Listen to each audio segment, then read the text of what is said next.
Good afternoon. This is a bit strange for me to be here at this time, because normally or the last two times I was on as the first speaker on the second day, so in the morning, and basically I was reminding people of what they shouldn't have done the evening before, but they did.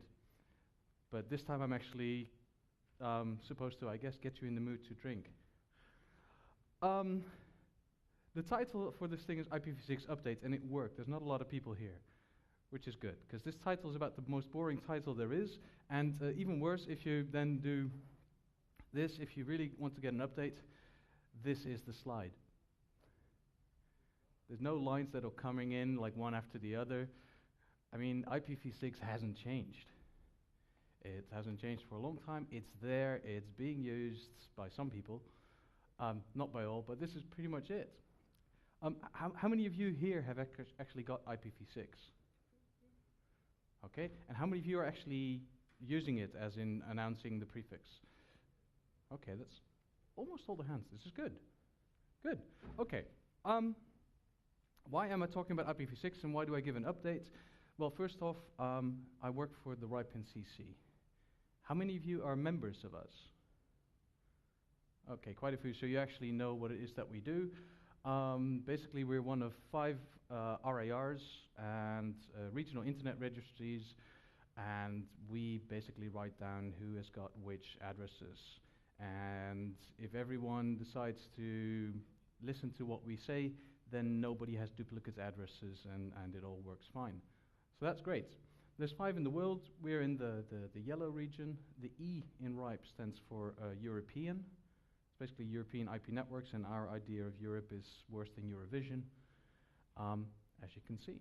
Now, what is it that we do in the internet registry system? And this includes all our members who are local internet registries. There's 3 main pillars. There's aggregation, where we try to give you as many addresses as you need so that you can just announce one big block and you never have to announce a separate second block. Then there's conservation. You know, there's a limited amount of addresses and we all need to share.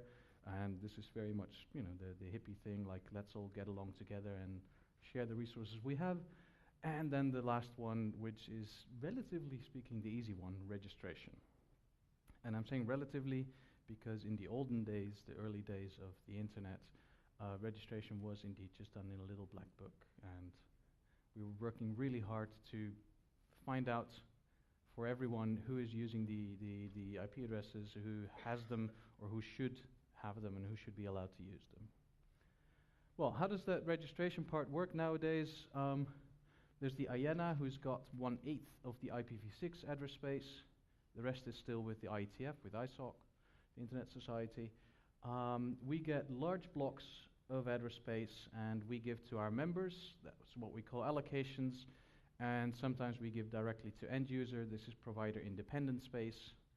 So if an end user wants to get address space that does not belong to any of his providers, then that is a possibility. They just get a smaller amount.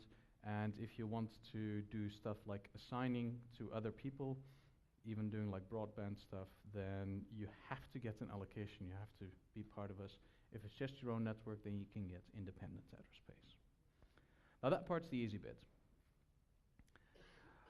And I'm also quite happy that I've managed to avoid doing what every IPv6 presentation does, start talking about IPv4, but unfortunately I have to talk a little bit about it. This is the timeline. Basically we're going to run out, but I think this is old news for everyone, right? If not, then you haven't been paying attention a lot. We're at the last 8% currently. One of the /8s for v4 that's been given out was 1/8. This is an interesting network because a lot of the one address space is actually being in use by people that thought it was a good idea to just use some address space. A lot of hotel networks have 1.1.1.1 if you want to check the status of how much longer you can use the internet in the hotel and stuff like that. So we don't even know if that last 8% is very clean, but we're going to basically find out by using it. At the same time, so we know we're going to run out, and the only option we have is IPv6. Now, so far, so good. This is all stuff that you know, I guess. Is it fun to do IPv6? Is IPv6 the best new protocol ever? No. One of the things, for instance, is reverse DNS. Great, you have an address. You want to do reverse DNS? Okay, great. Let's first expand it into all the little bits in there. For us being RIPE NCC to delegate reverse DNS to you, we're quite happy to do it. It's easy for us. This is great. We just take the first 32 bits and turn them around, and then at the end we add ip6.arpa. Bang, there we go. Reverse DNS delegation to you. This is great. So for us, nothing changed with reverse DNS. For you, it's slightly different. If you want to do a full address, you get something like this. Marvelous. Or if you want to get it on one line. I hope that everyone can read this. This is one of the pain points. If you want to do IPv6 reverse DNS, you need to change your ways. Because in IPv4 it's easy, you get your /18 or whatever it might be, and you just populate the entire reverse tree, and you're done with it. If you want to do that with IPv6, you need some extra memory in your DNS server, I guess, if it can actually take it. So you need to think about what you want to do. Then there's the other thing with IPv6, and people say, well, you know, it's still a playground because everything is tunneled and it's awful, and basically it's hell to do that. To some extent, yes, there are tunnels.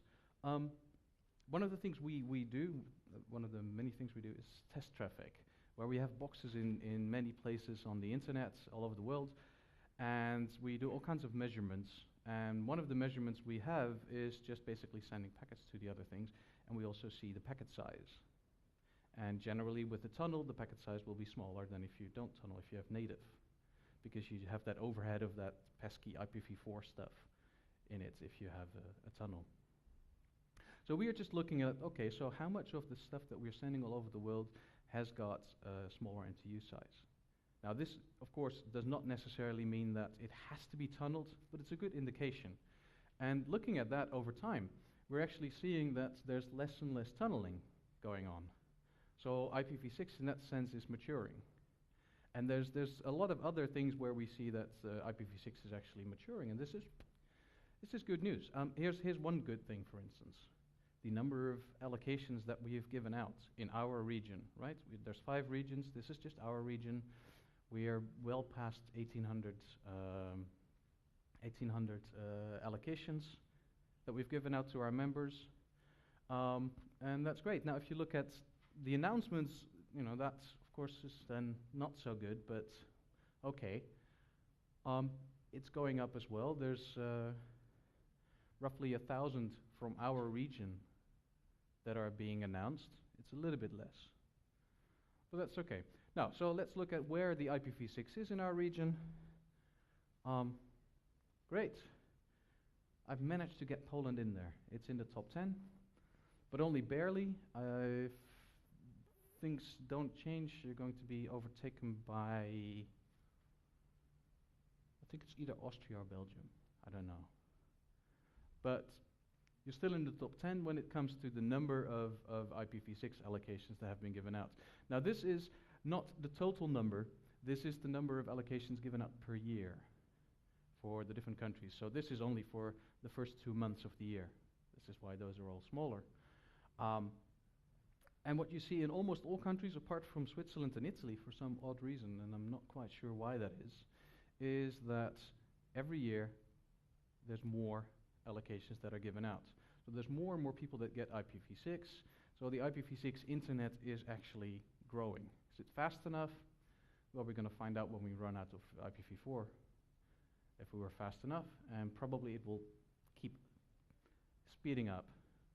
Then, total number of allocations, still number 10, but this is the way it's going. If you want to really do IPv6, you go to Germany. It's actually the most active country when it comes to IPv6 in the world. It's not Japan, it's not Korea, it's Germany. Luckily, they're fairly close. So if you want expertise, talk to some Germans. I've seen at least one German speaker today talk about IPv6. So, but this is it really. That's what you're looking at now. This is, I guess, good news. There's more and more out there. Poland has got quite a few. If there's a few that don't have IPv6 yet, do it, because then you're finally beating the Czechs. As far as that goes, there's nothing wrong with a little bit of pride, especially if you look at this PLNOG, which is actually something to be proud of. It's grown tremendously. It's pretty cool. But here is an interesting graph. I find it interesting. If you remember the graph that I showed you with the number of allocations that we'd given out, we saw after 2008 there was this huge increase, and basically from that point on there's more and more allocations being given out. Up to 2008, it seemed to be that IPv6 was basically just a toy. People were like, oh yeah, v6, and so then there was one person in the company that was interested in this new thing. Basically that was the company geek, I guess, and he configured it on the router, and they did ping 6, and it worked. And then they had no idea what to do after. So basically they just left it there. Yeah, okay, that worked, and then they switched it off, and they set up a bunch of tunnels at first, and at some point they got rid of the tunnels. So the percentage of people actually routing their address space went down. And what you're seeing from 2008 is, in spite of the enormous growth of the number of allocations that were actually given out, we're seeing percentage-wise also growth in the number of people that are actually routing it. And you would think that if you start handing out more address space, the percentage would actually go down, because it takes people some time to configure the stuff, to get their peers, and to do all that kind of stuff. But at the same time, we do see a growth. So this is actually quite encouraging. It seems that number of tunnels is going down, number of people getting IPv6 is going up dramatically, and the number of people actually doing IPv6, which I guess is the point, is also going up. So in that sense, it's all good news. Of course, not everything is good news. Then there's the classic, if only the projector was better, the glass half full, glass half empty. If we look at Poland, okay. So what do we have in Poland? Okay. First, number of LARs that we have here, it's 181. So I'm not talking about people that have an AS or do anything, but basically the number of members that we have, because if you want to hand out assignments, give address space to customers, you need to be an LAR. You need to be a member of the RIPE-NCC in IPv6. It's basically that. So we have 181. Okay, how many of those have got v6? 61. Okay, that's 1/3. In this sense, you're actually not that different. If you were very fast and paying attention to the third slide about the RIPE-NCC, we've got 6,500 members, and we've given out about 1,800 allocations. So this is less than 1/3. Here there's roughly 1/3 that have got it. And the next thing is, how many of those rooted? Well, 31. Okay. What does that mean? It means we've got 50% of the allocations rooted, whereas overall it's 53, so it's slightly below average. And the number of percentage of LARs that have IPv6, there's this. Unfortunately, I didn't get the numbers in time to put them in, how many ASs we've given for Poland, so that we could do, and how many of those actually root v6, so we cannot give the actual percentage of people also that are not necessarily members. This is something, and indeed this is something that you can argue about for a long time. Is this good? Is this bad?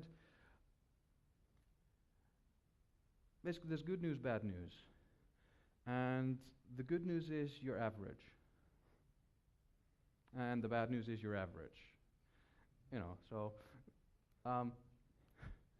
do you want to be average? If you're okay with that, then things are going well. If you want to actually get ready, then you might need to do some more work. Now, for the people that don't have IPv6, it's extremely easy to get it. What you need to do, you need to become an LAR, so you need to become a member of the RIPE-NCC. Yes, this costs some money.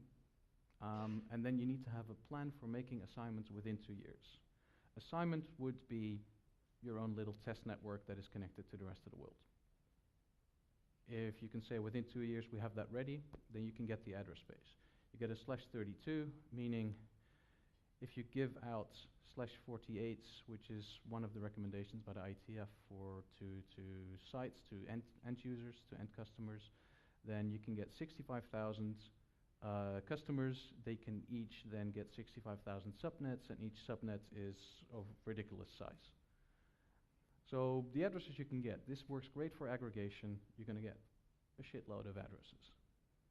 And that's fine. One of the things that, I don't know if that actually came into the addressing part, is you need to stop thinking the way you do with IPv4.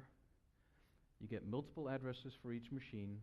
You can think every subnet /64. Yes, it's a lot of addresses, but it's not a problem. This is the way it was designed. If you want to do the auto configuration at all, then you have to do /64, but it's a good idea.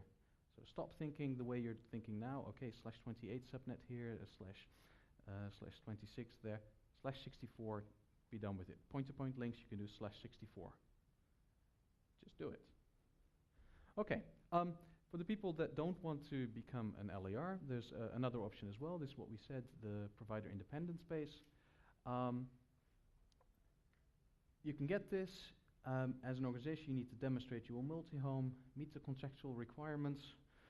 I won't go into this too much. This is a change, and it's a lot of extra work for us.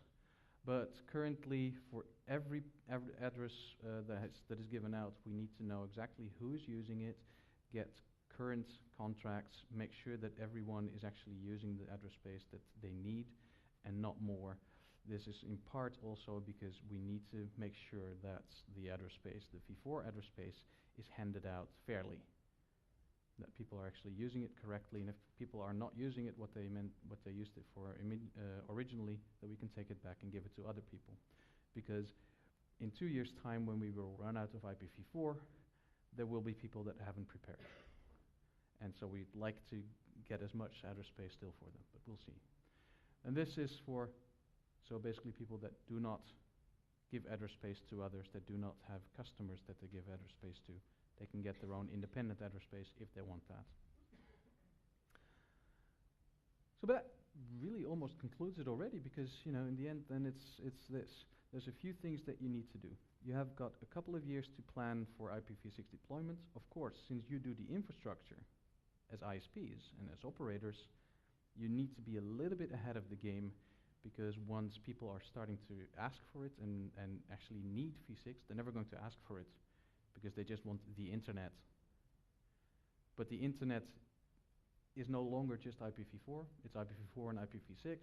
As painful as that is, and as problematic as it is to run two protocols in your network, there's a few things that you can do now to make sure that it doesn't cost much. Change your purchasing procedure. So all the new stuff that you have, make sure it's got feature parity. Don't just check, has it got the check mark next to IPv6? Actually, does it do the same stuff? Can it shovel the same amount of bits through in IPv6? Does it have the same security features? Can you set up the same stuff that you're already doing in v4? Audit the stuff that you have currently. Does it do IPv6? Does it do it well? Are your internal software systems, can you type in an IPv6 address and do that and not, roll over and die? Does that work? So that at least at the very least you know what needs to be done in the coming 2-3 years to get ready. So at that point you can then start planning and testing and doing that kind of stuff. And if you have a few years, you can do it nice and easy, one step at a time. So test everything correctly and make sure that, okay, this service, test it, implement it, does it work? Great, now we have some more knowledge. Makes it easier to do the next step. Do the next step then, and so on and so forth. And if you do your face first, if you do the stuff that people see on the outside, web server, DNS server, mail server, that kind of stuff, it means that people that will have IPv6 only networks, and they don't exist now, at least only for testing purposes mostly, but they will happen because some people will not plan and they need address space and they say, well, we've got IPv6 for you. They will come there, then at least they can reach you. They can reach your services. And then basically you start to do things. And at the end, well, it says prepare to be able to switch off IPv4. We probably won't really notice that, at least not in the next, I don't know how many years. Hopefully by that time we're all retired. But it's a good idea to work towards that goal to be able to switch it off. One of the first IPv6 trials, when Google did that IPv6.google.com, which they had at the IETF, the people that created the IPv6 standard, they were like, okay, let's eat our own dog food. Let's see if it works with just IPv6. They planned the entire thing to switch off IPv4 and have only IPv6. So they planned every step and it worked fine. They switched it off and some people didn't notice because they were using IPv6 already to get to their office. Other people didn't have any internet anymore because it didn't work for them. But basically after an hour, after their IPv6 hour, they said, okay, that was it. Good, we've learned a lot. Let's switch back IPv4 back on. And it didn't work. Because all of the management interfaces only listened on IPv4 and they had successfully managed to switch that off.